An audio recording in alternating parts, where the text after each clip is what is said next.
Hello guys, this is Ank Kaushik and you are welcome on our channel UPSC accessible. आज का हमारा topic है division of ocean floors. Chapter 13। Chapter का नाम है वाटर ओशन। ठीक है, क्लास 11th एनसीईआरटी ज्योग्राफी का ये चैप्टर है। समझ आ गया? चलिए आगे बढ़ते हैं। हमने लास्ट क्लास में ओशन फ्लोर्स के बारे में पढ़ लिया था। ठीक है, ओशन रिलीफ के बारे में मोटा मोटा हमने इंट्रोडक्शन हमने पढ़ लिया था क्या होता है। अब क्योंकि ओशन फ्लोर आ गया है तो ओशन फ्लोर ऐसा नहीं है कि सीधा सपाट पड़ा हुआ है, उसमें डिविजन्स होते हैं।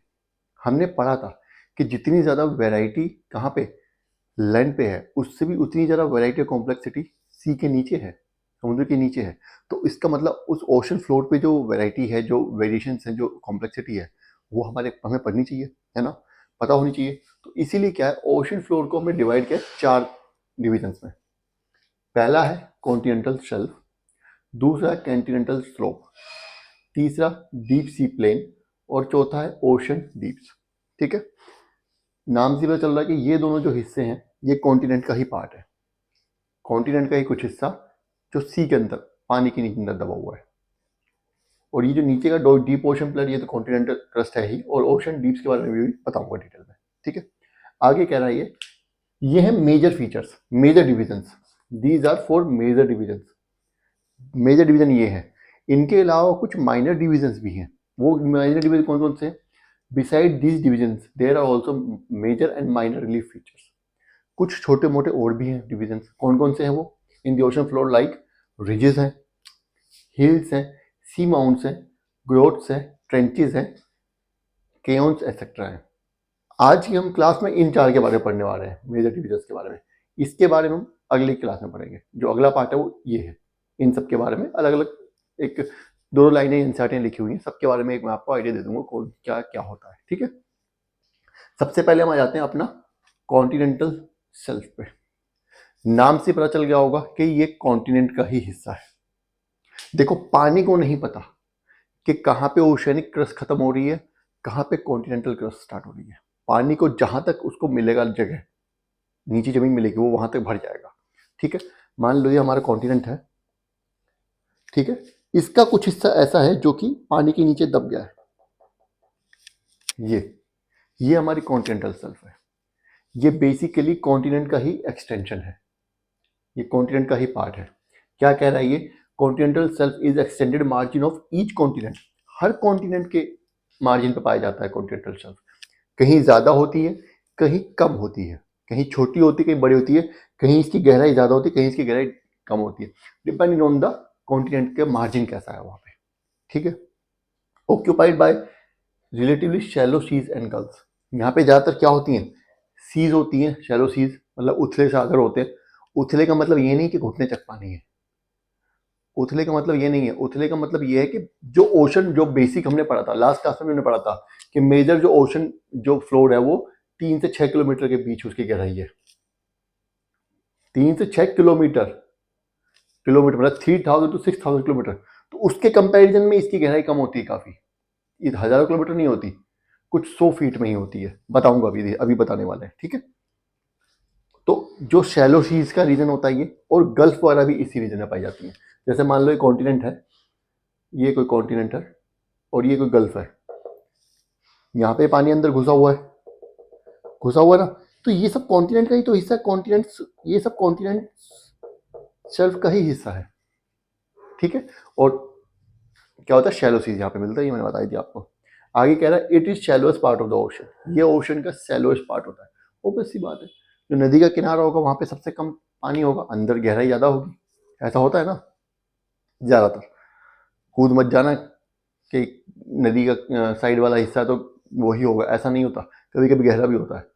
ठीक है, आगे कह रहा है it is the slowest shallowest part of the ocean, showing an average gradient of 1 degree और इवन लेस। इतना ज़्यादा वो होता है ये, शैलोएस्ट पार्ट तो होता ही है। और इसकी जो स्लोप है, जो स्लोप है मतलब एक डिस्टेंस से दूसरे बीच के डिस्टेंस के बीच में जो स्लोप जा रहा है वो कितना है? वो 1 डिग्री से भी कम है। 1 डिग्री या उससे भी कम होता है।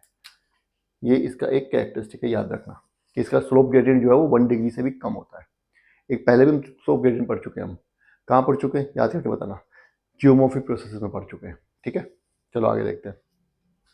The shelf typically ends at a very steep slope called shelf break. अभी कहीं ना कहीं तो खत्म होगी। ये शेल्फ जहाँ खत्म होती है वहां पे कॉन्टिनेंटल स्लोप स्टार्ट होता है। ये भी कॉन्टिनेंट का हिस्सा है। ये बहुत ज़्यादा स्टीप होता है, एकदम से स्टीप हो जाता है। और इस जो पॉइंट है जहाँ पे, इसको हम बोलते हैं क्या, कॉन्टिनेंटल स्लोप। तो इसको बोलते हैं, इस रीजन को, इसको बोलते हैं हम शेल्फ ब्रेक।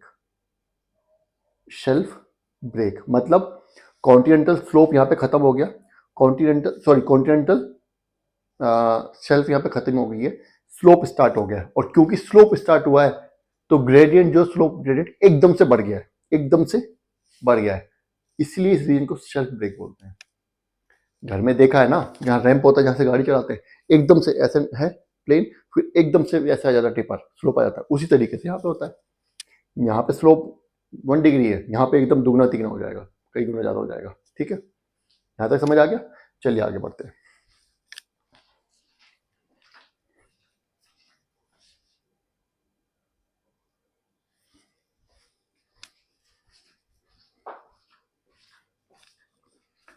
आगे ये कह रहा है, अभी कॉन्टिनेंटल शेल्फ ही चल रहा है।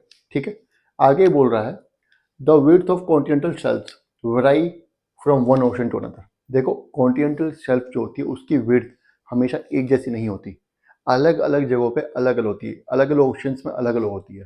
कहीं पे ज़्यादा भी हो सकती है, कहीं पे कम भी हो सकती है। ये हमने स्केल लेके नहीं बनाया किसी ने, ठीक है, ये जियोमॉर्फिक प्रोसेस से बनी है। तो ऑब्वियसली बात है, इरेगुलरिटीज होना स्वाभाविक है। आगे क्या कह रहा है, the average width of continental shelf is about 80 kilometre. Average width कितनी है? 80 किलोमीटर, याद रखना। ठीक है, आगे बोल रहा है the shelves are almost absent और very narrow along some of the margins like coast of Chile, west coast of Sumatra etcetera.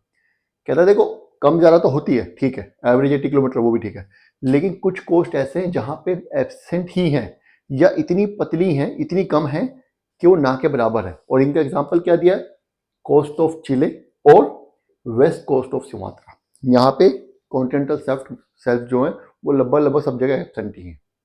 ठीक है, on the contrary the Siberian self, जो साइबेरियन सेल्फ है, ऑन द कॉन्ट्रेरी जो Siberian self है in the Arctic ocean, कहाँ पे? ये Arctic ocean में। The largest in the world, ये सबसे बड़ी कॉन्टिनेंटल शेल्फ है। कौन सी सबसे बड़ी continental shelf? Siberian shelf. Stretches to 1500 kilometres in width, 1500 kilometres तक चौड़ी है इसकी विड्थ, जो 1500 किलोमीटर तक है। और जहाँ से सी स्टार्ट होता है वहाँ से 1500 किलोमीटर तक, सोचो कितनी बड़ी हो। तो कहाँ तो कुछ भी नहीं है, एवरेज 80 है, और जो मैक्स लार्जेस्ट है वो 1500 किलोमीटर है। कितना ज़्यादा वेरिएशन है। ठीक है, अब कह रहा है कि चलो विड्थ की बात तो हो गई, लेकिन कॉन्टिनेंटल शेल्फ की डेप्थ भी जो है वेराई करती है। The depth of shelf also vary. ये मान लीजिए ये हमारा लैंड है, ये हमारे यहाँ तक लैंड है, यहाँ से आगे कॉन्टिनेंटल शेल्फ स्टार्ट हुआ, तो इसकी थिकनेस तो वेराई करती ही है। कहीं कहीं पे ये बहुत कम गहरी है, इसकी डेप्थ कम है, कहीं कहीं पे इसकी डेप्थ बहुत ज़्यादा है कंपैरेटिवली। ठीक है, the it may be as shallow 30 metres, कितनी? 30 मीटर तक भी इसकी हो सकती है minimum. In some areas, while in some areas it is as deep as 600 metres. इतना ज़्यादा वेरिएशन है, मतलब 20 गुना से ज़्यादा। कहीं पे 30 मीटर हो सकती है, तो कहीं कहीं पे 600 मीटर भी है। ठीक है, समझ आ गया। आगे बढ़ते हैं। Sorry, the continental shelves are covered with variable thickness of sediments brought down by rivers, glaciers, wind from the land and distributed by waves and currents. अब देखो, ये कॉन्टिनेंटल शेल्फ है, ये हमारी लैंड है। लैंड से हमारी जो पृथ्वी है वहां से क्या होगा? नदियां जाएंगी। नदियां जब जाएंगी समुद्र में मिलेंगी, सबसे पहले तो कॉन्टिनेंटल शेल्फ पे जाएंगी ना। तो जो सेडिमेंट है वो सारा कहाँ इकट्ठा होगा? कॉन्टिनेंटल शेल्फ पे जाएगा कि नहीं जाएगा? समुद्र में जो पहुंचता है वो कैसे पहुंचता है? कॉन्टिनेंटल शेल्फ के थ्रू ही पहुंचता है। ठीक है, और क्या है? ग्लेशियर्स, ग्लेशियर भी लाते हैं। कहीं कहीं पे लैंड रिवर नहीं है, ग्लेशियर होता है, तो ग्लेशियर भी सेडिमेंट लाएगा, वो भी कॉन्टिनेंटल शेल्फ पे ही पहुंचेगा। उसके बाद क्या होता है? क्या होता है पता है? विंड, जो विंड होती है लैंड से, वो भी कई बार क्या होती है? सेडिमेंट्स लेकर के आती है and land and distributed by waves and currents. अब ये यहाँ पे ले आई, यहाँ पे सेडिमेंट्स आ गया। अब जो ओशन वेव्स और करंट्स है वो इसको डिस्ट्रीब्यूट कर देते हैं चारों चारों तरफ। ठीक है, समझ आ गया। The massive sedimentary deposits received over a long time by continental shelf become source of fossil fuel.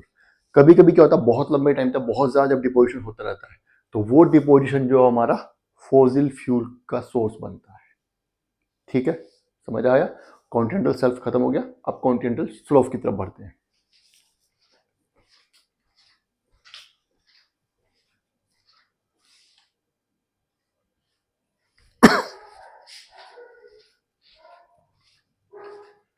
चलिए अब हम आ जाते हैं कॉन्टिनेंटल स्लोप पे। देखो पहले कॉन्टिनेंट है, ये हमारा कॉन्टिनेंट है। कॉन्टिनेंट के बाद हमारा आ गया कॉन्टिनेंटल शेल्फ, आ गई हमारी। कॉन्टिनेंटल शेल्फ के बाद हमारी आती है कॉन्टिनेंटल स्लोप। ठीक है, ये यहां तक कॉन्टिनेंट का हिस्सा चल रहा है, अभी तक कॉन्टिनेंट का ही हिस्सा चल रहा है कॉन्टिनेंटल स्लोप। यहां से आगे ओशन स्टार्ट हो जाएगा। तो ये जो है ये बाउंड्री, कॉन्टिनेंटल स्लोप का जो एंड है ये बाउंड्री होती है कॉन्टिनेंटल क्रस्ट की। यहां तक कॉन्टिनेंटल क्रस्ट है, इसके आगे जो है वो ओशनिक क्रस्ट स्टार्ट हो जाएगी, जहां प्लेन स्टार्ट हो जाते हैं। ठीक है, क्या कह रहा है, it connects continental shelf and ocean basin. Continental shelf का एक काम, कॉन्टिनेंटल स्लोप का एक काम है कि ये कॉन्टिनेंटल शेल्फ और आगे जो ओशन बेसिन है इसको कनेक्ट करती है। इन दोनों के बीच में एक कनेक्टिंग पॉइंट है। ठीक है, it begins where the bottom of continental shelf sharply drops off into a steep slope. पता कैसे चलता है कि कॉन्टिनेंटल स्लोप कहां से स्टार्ट हुआ।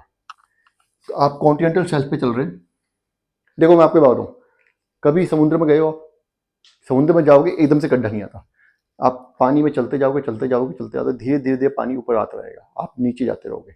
वो कॉन्टिनेंटल शेल्फ है, क्योंकि वहां पे स्लोप बहुत जेंटल है। जैसे ही स्लोप स्टीप हो जाए, एकदम से गड्ढा आ जाए, एकदम से स्लोप हो जाए, वो समझ लो कॉन्टिनेंटल स्लोप स्टार्ट हो गया। जाने की जरूरत नहीं है, जा भी नहीं सकते हो, उससे पहले ही डूब जाओगे। ठीक है, समझ रहे हो, क्योंकि यहीं तक की जो गहराई है वो 30 मीटर से 600 मीटर तक हो जाती है, मतलब लगभग 60-70 फुट से और लगभग 1500 फुट के आसपास, तो वहां तक तो पहुंच नहीं पाओगे पैदल। ठीक है, तो स्लोप जो है वो क्या होता है, कनेक्टिंग है शेल्फ और प्लेट, ओशन क्रस्ट, ओशन जो बेसिन है उसके बीच में। The gradient slope of region varies between 2 to 5 degrees. देखो कॉन्टिनेंटल शेल्फ में कितना था, लेस देन 1 डिग्री, यहाँ पे कितना 2 to 5 डिग्री, डबल से भी ज्यादा हो गया, यहाँ पे 5 गुना तक हो रहा है, तो ऑब्वियसली बात है स्टीप स्लोप हो जाएगा।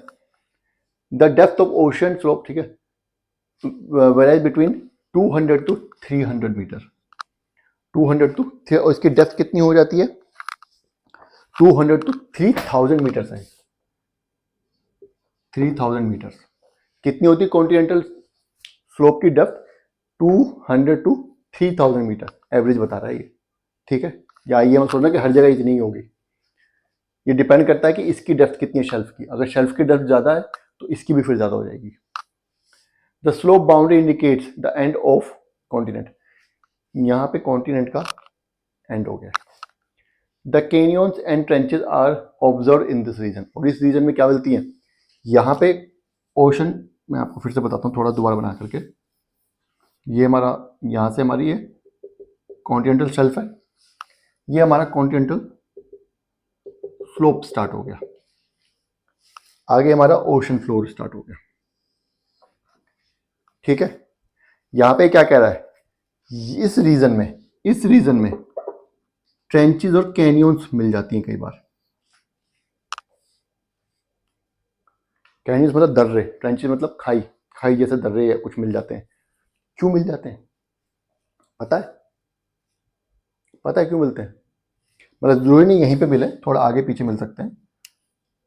ये मान लीजिए ऐसे कर देते हैं इसको, इस तरीके से।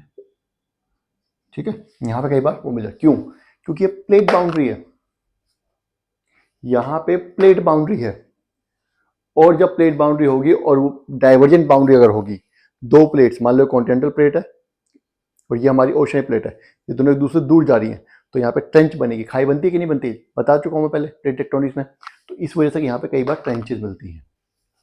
एक चीज और है जो यहाँ पे नहीं बताई है इसने, वो ये है कि कई बार यहाँ पे क्या होता है, जब यहाँ स्टार्ट होता है ओशियनिक क्रस्ट, जो सेडिमेंट्स जो हमने यहाँ पे देखे थे, सेडिमेंट्स थे यहाँ पे, कहाँ पे, कॉन्टिनेंटल शेल्फ पे, कॉन्टिनेंटल शेल्फ पे सेडिमेंट्स थे ना, वो सेडिमेंट्स लुढ़क लुढ़क के नीचे आते हैं और कई बार यहाँ पे इकट्ठा हो जाते हैं, तो यहाँ पे एक डिपोजिशनल फीचर बन जाता है, इसको हम कॉन्टिनेंटल राइज बोलते हैं।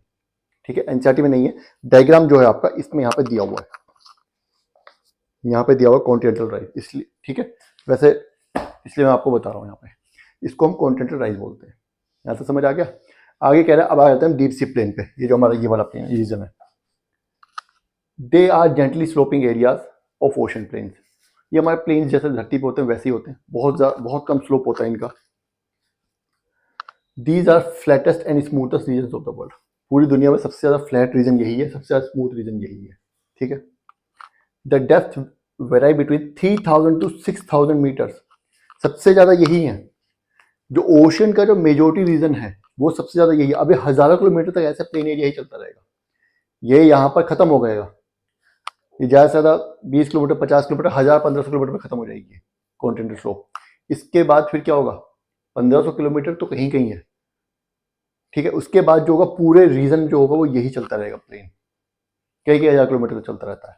ठीक है, प्लेन ही रहता ज़्यादातर। इसकी एक खास बात क्या है कि ये इसकी डेप्थ कितनी है, 3000 से 6000 मीटर तक। हमने क्या पढ़ा था कि मेजोरिटी, हमने लास्ट क्लास में पढ़ा था कि मेजर जो ओशन की डेप्थ है वो 3 to 6 किलोमीटर है। पढ़ा था, हमने नहीं पढ़ा था, इसीलिए बोला था कि ज़्यादातर जो रीजन है वो 3 to 6 किलोमीटर की डेप्थ में इसलिए पाया जाता है क्योंकि सबसे ज़्यादा जो रीजन है वो ये वाला है ना। ट्रेंचेस हैं, ट्रेंचेस भी कमी होती है, और ये स्लोप और कॉन्टिनेंटल जो शेल्फ है ये भी कमी होते हैं। ज़्यादातर जो होता है ओशन में यही मिलता है।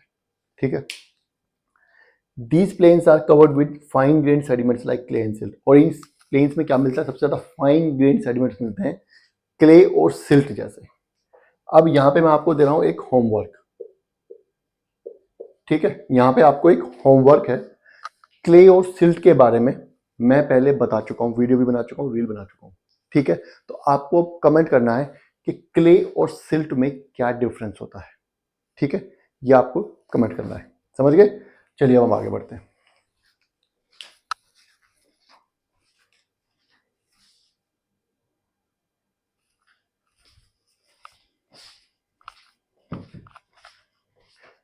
चलिए अब हम आ जाते हैं ओशन ड्रीप्स, या जिनको भी हम बोलते हैं ट्रेंचेस। क्या होती हैं ट्रेंचेस? देखो, ओशन में कहीं कहीं पे हमने कॉन्टिनेंटल स्लोप पढ़ लिया, हमने कॉन्टिनेंटल शेल्फ पढ़ लिया, डीप सी प्लेन पढ़ लिया, ओशन प्लेन, लेकिन कहीं कहीं पे ओशन में भी खाइयाँ होती हैं, बहुत ही गहरी जगह होती हैं, नैरो और गहरी कुछ बेसिन्स होते हैं, उनको हम ट्रेंचेस बोलते हैं। These are deepest part of the ocean. ये ओशन का सबसे गहरा पार्ट होता है, यहाँ पर लाइट भी कभी कभी नहीं पहुँच पाती है। The trenches are relatively steep sided narrow basins. ये क्या होते हैं, स्टीप मतलब खड़ी साइड से, और नैरो बेसिन से। ठीक है, इनमें पानी भरा हुआ है, बस सी बात है, समझ आया यहाँ तक। They are some 3 to 5 kilometres deeper than the surrounding ocean floor. इनकी गहराई कितनी होती है, 3 से 5 किलोमीटर। 3 से 5 किलोमीटर मतलब ये समझो ये ओशन फ्लोर से 3 से 5 किलोमीटर है, जो कि ओशन फ्लोर खुद सी लेवल से 6 किलोमीटर नीचे है, तो लगभग 11-12 किलोमीटर, समझ रहे हो। दे ओकर at the basis of continental slope and along island arcs. कहाँ कहाँ मिलते हैं ये, ओशन कॉन्टिनेंटल स्लोप्स के बेस पे मिलते हैं, जहाँ कॉन्टिनेंटल स्लोप खत्म होते हैं वहां पे मिलते हैं। क्यों मिलते हैं मैं आपको बता चुका हूँ, क्योंकि वहां पे दो प्लेट बाउंड्रीज है, इधर कॉन्टिनेंटल प्लेट है, कॉन्टिनेंटल स्लोप जो है वो कॉन्टिनेंटल प्लेट का एंड है, और इधर ओशन प्लेट स्टार्ट हो रही है। तो अगर अगर यहाँ पे डाइवर्जिंग बाउंड्री बनेगी, अगर ये प्लेट से एक दूसरे दूर जा रहे हैं, तो बीच में क्या होगा, बीच में गैप बनेगा, वो गैप ट्रेंचेस होती है। समझ आ गया। और क्या मिलते हैं, along the island arcs. Island arcs का मतलब होता है a narrow group of islands. इस तरीके से आइलैंड्स होते हैं, इस तरीके से आर्क की शेप में, बहुत सारे छोटे छोटे आइलैंड्स होते हैं आर्क की शेप में, ये बेसिकली वोल्केनिक होते हैं।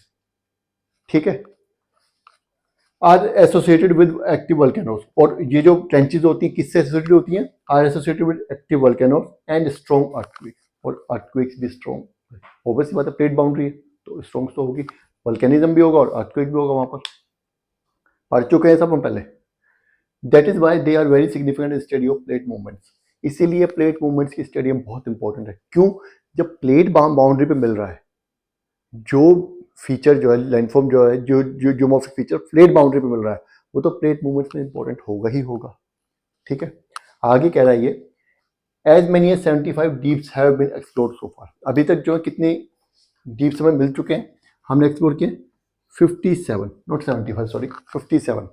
इनमें से 32 आर इन पैसिफिक ओशन, 32 जो है वो मतलब आधी से ज़्यादा पैसिफिक ओशन में है।